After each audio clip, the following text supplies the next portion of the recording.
Tonight, Anderlecht include Wim Hofkins, a versatile Dutchman who was suspended from the first meeting, but it's a team under some criticism after 4 defeats in their last 5 games. Their Yugoslav coach, Tomislav Ivic, a practitioner of such defensive football that at times he picks his teams without any recognised strikers. He's brought 2 forwards into this lineup. Kenneth Bruller, a Danish international at number 11, and the number 9, Willy Hertz. Hertz is Anderlecht's top scorer with 16 goals, but he's been saying this week that he's quitting the club because he's been left out of the side too often. After a weekend of injury scares, it's the same Aston Villa side that took part in the first leg. Centre-half Ken McNaught, though, plays with a precautionary strapping on his left ankle. And in midfield, Des Bremner has had to overcome a painful neck injury, caused of all things by an afternoon nap on his sofa at home. Tonight's officials are all from Czechoslovakia, the referee, Dusan Trutnak. And it's Aston Villa then who will kick off. But quite a task for them here. 90 minutes away from a place in the European Cup final, leading by 1-0 from the first leg. Anderlecht in all white tonight. Their goalkeeper, Jackie Muneron.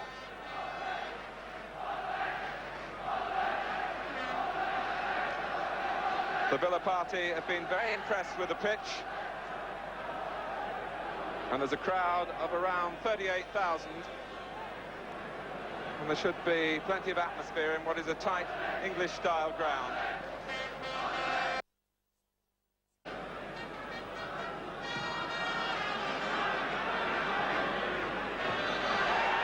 Starting it on, Bruller chasing. And how Villa needed the intervention of Alan Evans as Rimmer stayed on the line.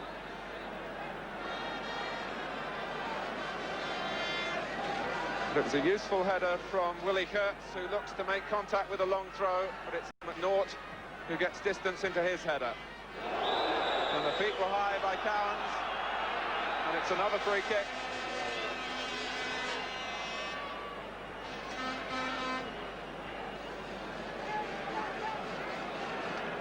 It's Anderlecht's 22nd season in European competition, their 18th in succession. Verkauteren curls it in, and Hertz backheads it wide, although he feels he might have had a corner. But the decision is a goal kick. But a teasing ball in by Frankie Verkauteren from the free kick.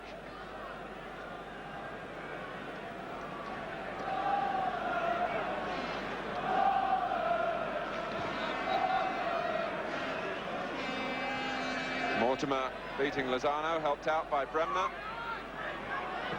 Cowans playing it forward quickly, and Morley had stayed onside. Lozano looking for Bruller. Hertz is in the middle for Anderlecht. Here's Verkauteren.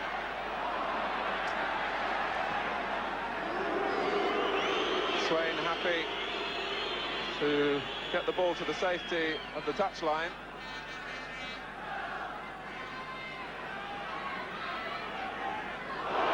And a foul, this time by McNaught.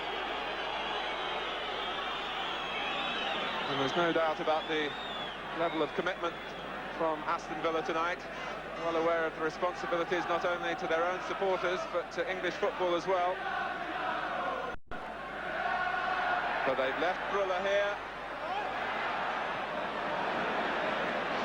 Scrambled away by Williams.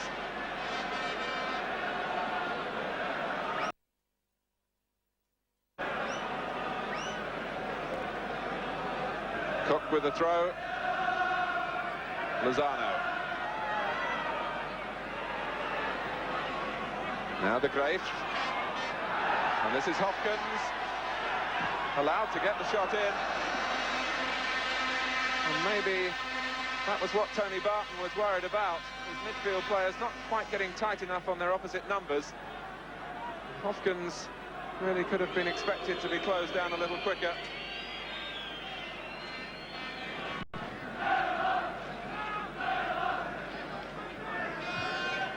Skillfully guided down by Peter With and played on first time by Bremner for Shaw to chase. Chase, in fact, in vain. And although Villa's priorities are to be tight defensively, they are looking to be aware of any possibilities of a counter-attack that might take this tie beyond Anderlecht's reach. Druller chasing, and Evans has to concede the corner. All coming from the long kick from Muneron. Druller was Anderlecht's top scorer last season with 22 goals. He's not been so effective this season.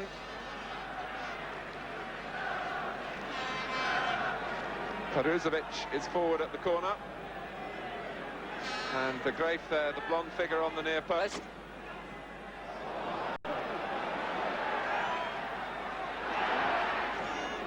Finally hooked clear by Swain. And laid off well by Gary Shaw for Morley. Stopped by Juan Lozano. But the pass doesn't match the quality of the tackle.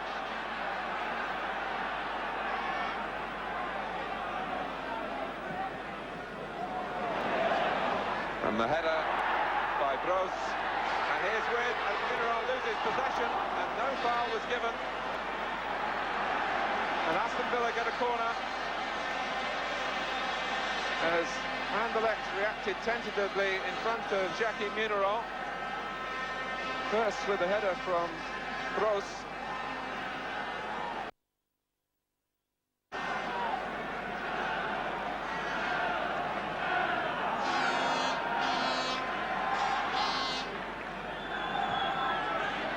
McNaught is forward.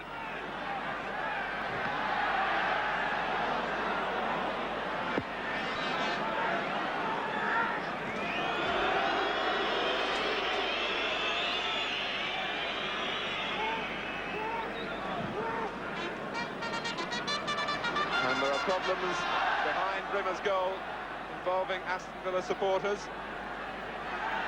One must say it's a non-segregated part of the ground as the game goes on. And the shot from Lozano at the end of a fiercely determined run passes just wide.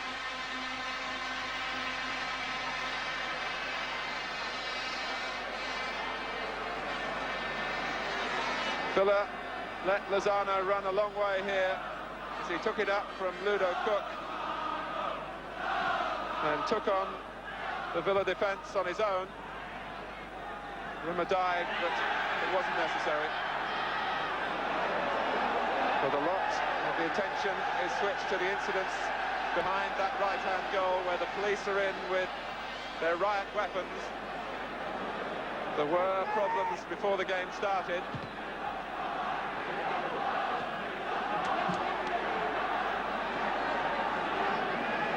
And play goes on very much in the shadow at the moment of incidents off the field.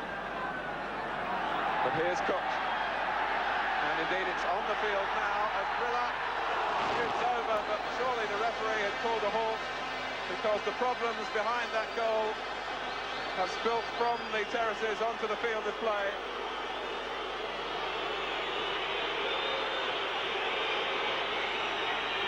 The police, who have gone in some numbers,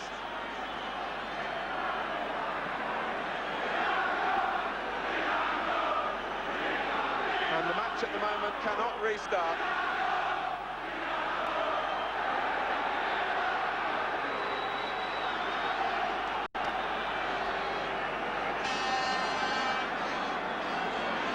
And out of your picture,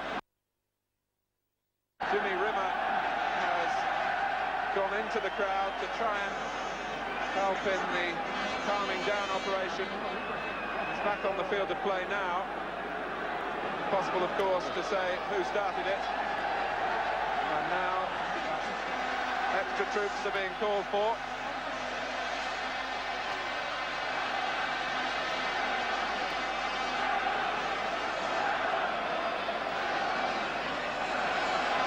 Well, a stoppage of something like 7 minutes for the crowd disturbance.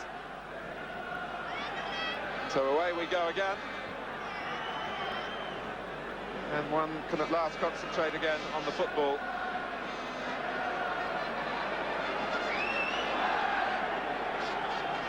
Here's With, and now Shaw. Counts. Williams looking to free Morley. The pass screwing out of play.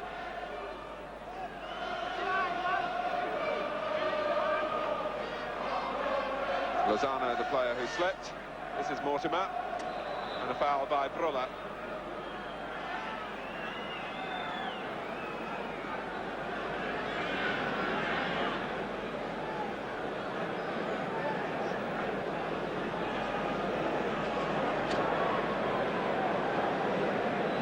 Forward then from McNaught, looking for Evans. And here's Wynn. It's off the line by the Grace, but the linesman was flagging. And Peter Wynn can reflect that the skirmish was in the end irrelevant when the ball seemed to drop at his feet so close to goal, but the flag, you just saw it there, was up for offside.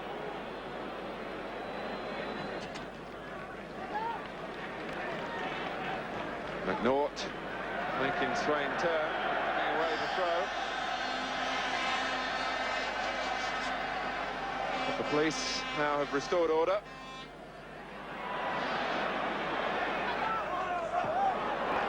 With wanted a free kick. The referee looked to play an advantage, and the advantage was in Morley's favour, who was then fouled himself.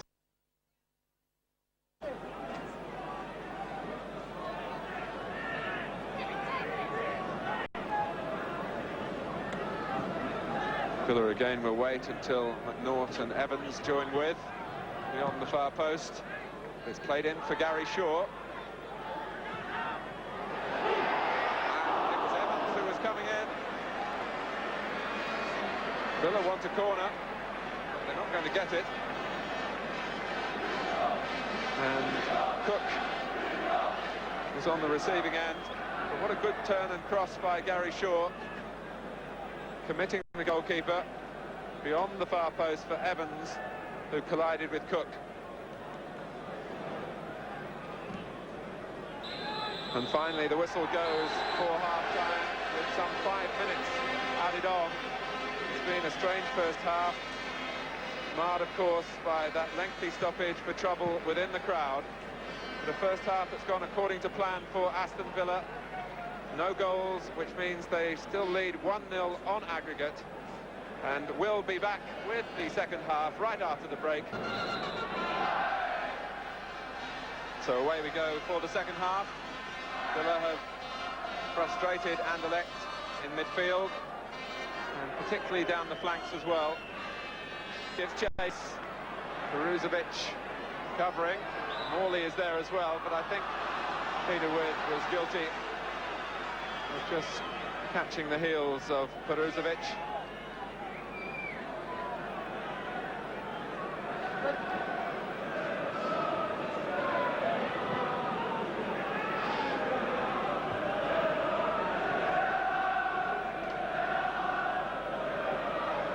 It's Villa's throw. So revitalised under Tony Barton. They've lost only 3 of 16 games since he took over from Ron Saunders, initially as a caretaker manager.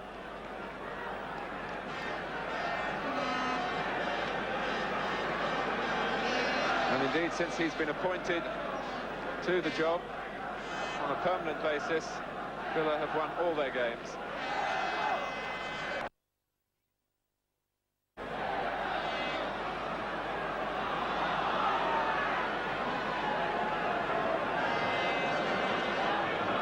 It remains 0-0 here, and the goal from Blake remains the decisive factor.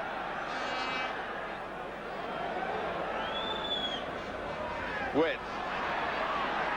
And it must be said that the better chances in this second leg have come Aston Villa's way, and With, Muneron needs to be sure with his handling. Mortimer. And here's Freeman.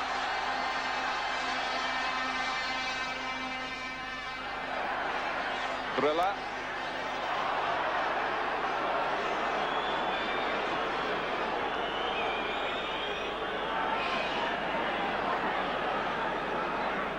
De Graaf has to play it back.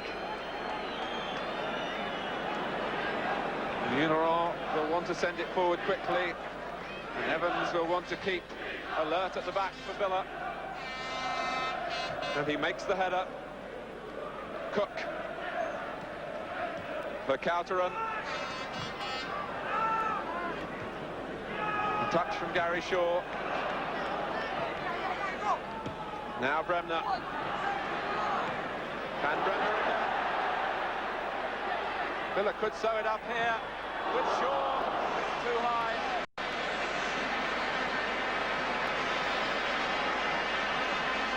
But Anderlecht caught, pushing forward, and Des Bremner, who's certainly done his share of the defensive burden, still with the energy to get forward and find Shaw with the cross.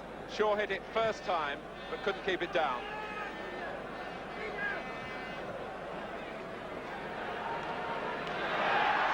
Lozano, problems here for Aston Villa. Jovanic, blocked heroically by McNaught. And then Williams stepped in. And Wood still full of running.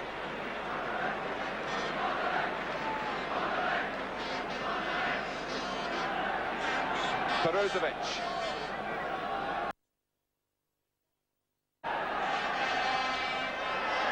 Lozano has to scamper. Anderlecht want the corner and they've got it.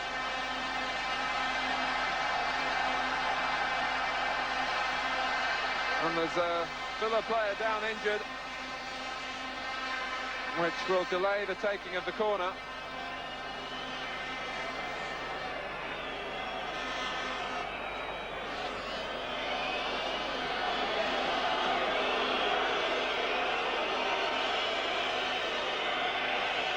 Alan Evans slowly getting to his feet.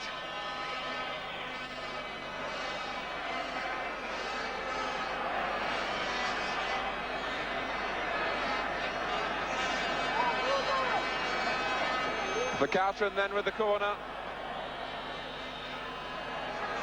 and it's gone out of play and curved back into play, in fact, but the linesman had spotted it.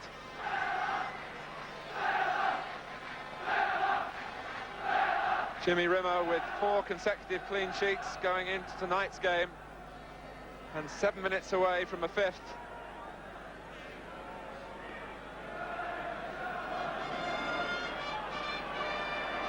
Morley with ahead of him, Shaw to his left. In from Shaw, and with deflected by Cook.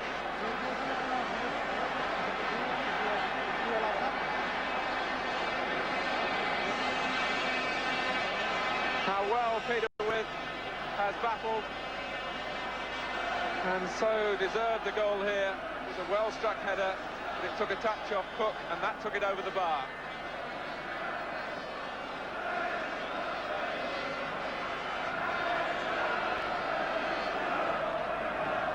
Cowans with the corner. In goes McNaught. Couteran will let it run. And Anderlecht will look to take the goal kick quickly. It looked as though the ball was moving as Muneron took it. Tony Barton in the centre of the Villa bench there, knowing his side are so close now.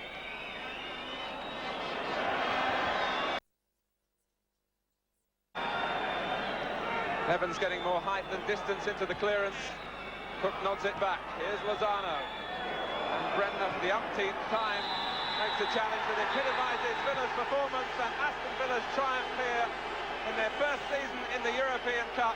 They're through to the final, and Tony Barton has the opportunity in his first full month as the confirmed manager to be bracketed with the likes of Jock Stein, Sir Matt Busby, Bob Paisley and Brian Clough. Aston Villa were aware of their responsibilities to English football, to follow Liverpool and Nottingham Forest, and they will represent England in Rotterdam on May the 26th. The game here finishing goalless, but that goal by Tony Morley in the first leg is enough to take Aston Villa through the semi-final. The occasion, of course, marred by the trouble in the crowd.